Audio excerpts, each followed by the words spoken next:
I've been having a talk about perfectionism a lot. I usually have it around bodies, but I've been having it a lot around race the last 2 weeks, um, because I've had first of all, I think this is the first time in my 20-year career that like 95% of all my white clients came in talking about race.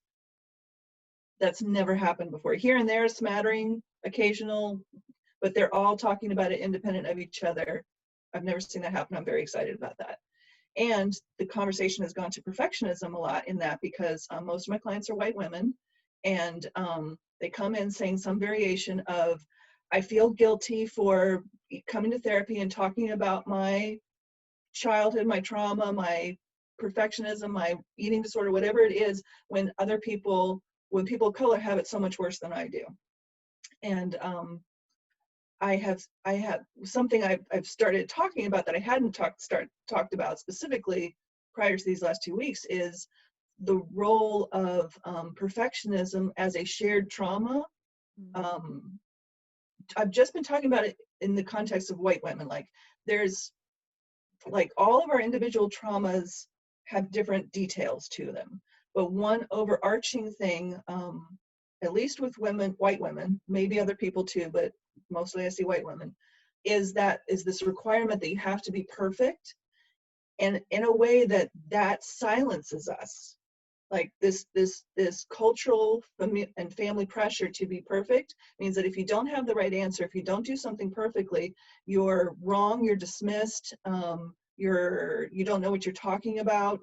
And so because we have learned this and taken it in so deeply, we think that until we know the perfect thing to say about racism, that we shouldn't speak up.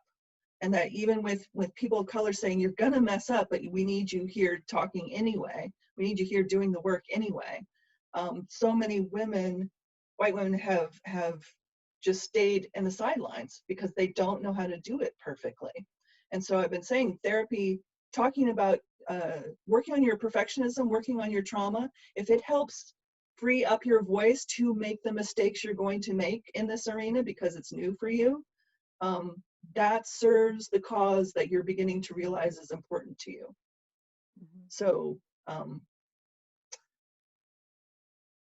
I just say that to allow people the space to apply their perfectionism to the current movement of what's going on, is doing work on this issue through your emotions, through protecting what needs to be protected with your anger, through letting go what needs to be let go, through your sadness, through using your fear to orient you to novelty and change. Like, use your emotions, use all the emotions, use the shame to identify what your old contracts are and rewrite them, update them, to adapt to the things you're learning about yourself and the world right now.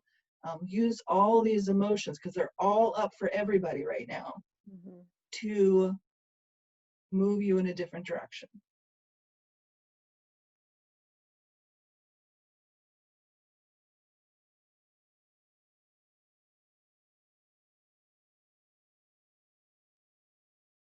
That's really beautiful. I want to thank you for that. You just put in more of a name to what I've been feeling around this as I've been learning more about looking more into my own silence around and not speaking up, not taking a stance. I'm realizing that it's because I know I'm going to have some conversations where I won't know the answers. I won't be knowledgeable at all, and I'm going to have to feel some shame, some discomfort, some anxiety, probably like in intense waves.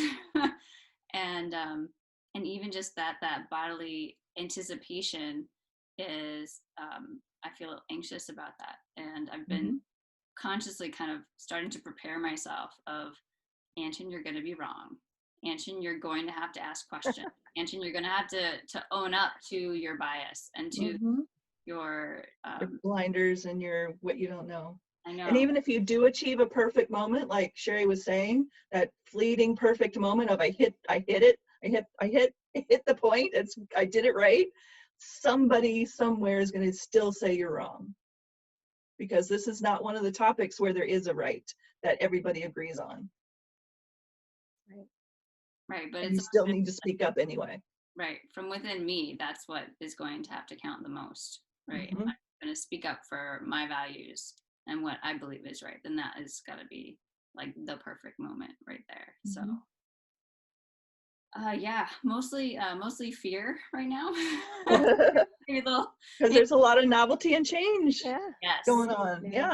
Yeah, I really love seeing everything that's going on, but also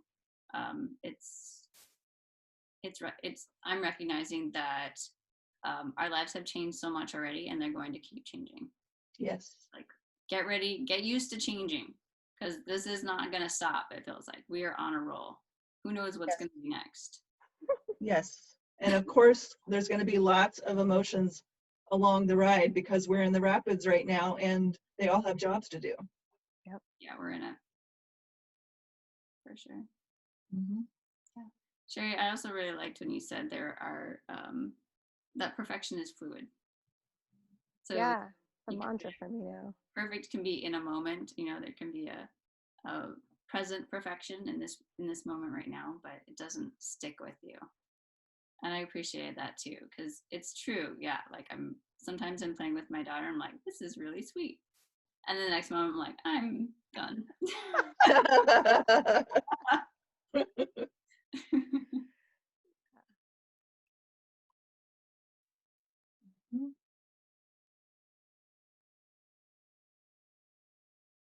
So Sarah, you talked about a turning point you had with your perfectionism, and Sherry, you said that's been more of a process for you over time of kind of working out, oh, hey, I see this about myself and it's not working so well, but maybe I still, I can parse out the bits that are working and fix the other bits that are not. It seems like there's different ways of coming about it. I know that I've had several kind of really big turning points in myself around being perfect. Part of it, as a kid, I come from a family of 3 kids. My family nicknamed me the perfect child. And so I felt like I had to be perfect. No pressure. Yeah. So I felt like I had to be like smart in school and well behaved, and I pretty much was, except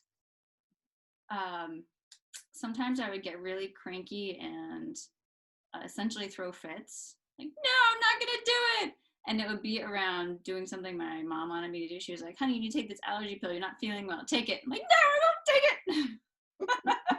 And that was like my one rebellion area. Taking a stand on Claritin. I didn't want to feel better. See, that was the thing. I didn't want to feel better. I just wanted to feel heard. Yeah.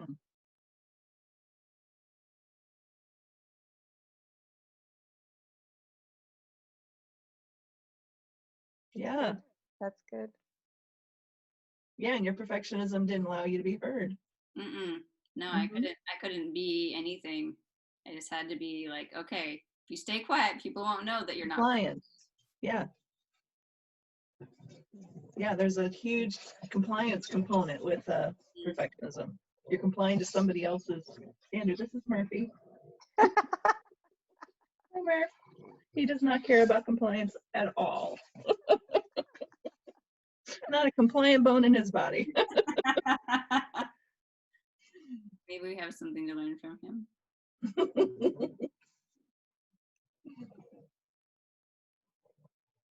I really like that. I don't want to feel better. I just want to feel heard. Like that's. I think that can apply that to a lot of different aspects of life.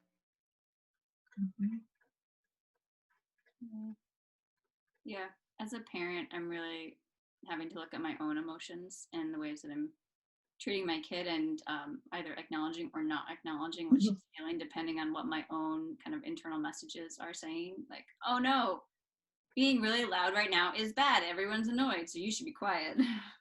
Kind of a thing, rather than recognizing like, hey guys, she's being loud right now, and that's just how it is. Or telling her, okay, you're using outside voice, you need to go outside. So learning when to set limits and when just to acknowledge and recognize, yeah, you're having a big emotion right now.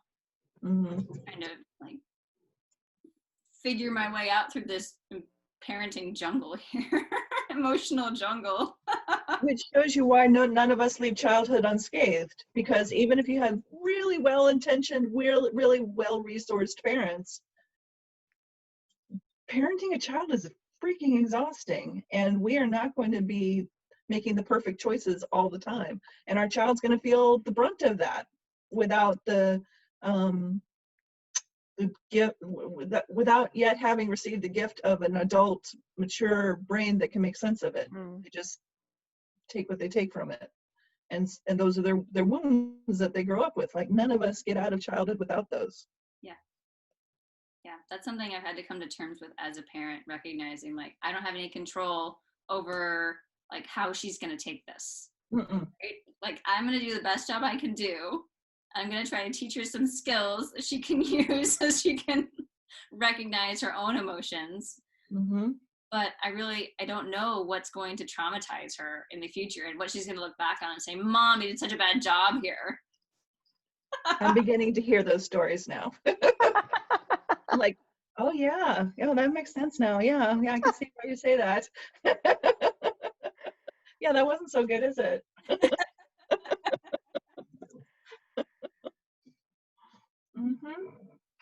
Yep, just a matter of time. Give it 20 years. Yeah, exactly. 15, 20. Yep. Oh, I'm glad we can laugh about this though. Not take ourselves too seriously. Yes. Yes, I think with parenting, like the problem comes in when we again hold our what we've been protecting so tightly that we're like, no, but I did it this way because, and then we defend it rather than let it go and say, oh, that's the impact it had on you. Oh yeah, I can see that. Like, and I'm not going to make myself wrong because I know I did the best I could at the time, given what all the circumstances were. But even though I did the best I could at the time, I see how it impacted you, and that's real too. Like, that's how we can like soften our perfectionism. I think our perfectionism can show up when we defend what we did rather than acknowledge that though it wasn't my intention, that was the impact what I did had on you. I'm seeing the anger versus sadness there too, right? The anger of protecting rather than allowing the sadness of, oh yeah, I can see how that really affected you. Exactly. I wish I'd done a better job, or I wish I'd been able to see that. I wish I'd known this then. Yeah.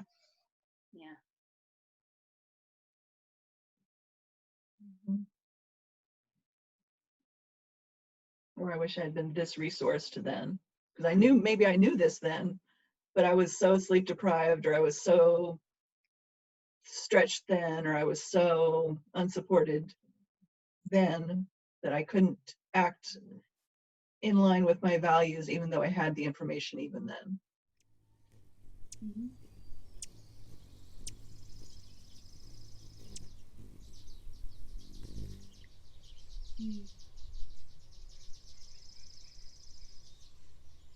I want to thank you for joining me and having this great conversation about perfectionism. I took some notes, and I'm going to really look forward to watching this video again and taking these things forward with me as I go along. I really like the perfection is fluid. Thank you. Yeah, I need to go rewatch the beginning of what Sarah said about the anger and sadness and just like pause it. Metabolize it for a while. Yeah, well, the short key to that is write down, in this situation, what am I protecting? And then in order to protect this, what am I having to let go? And then flip it. There it is. That sounds scary. Thank you. Yeah.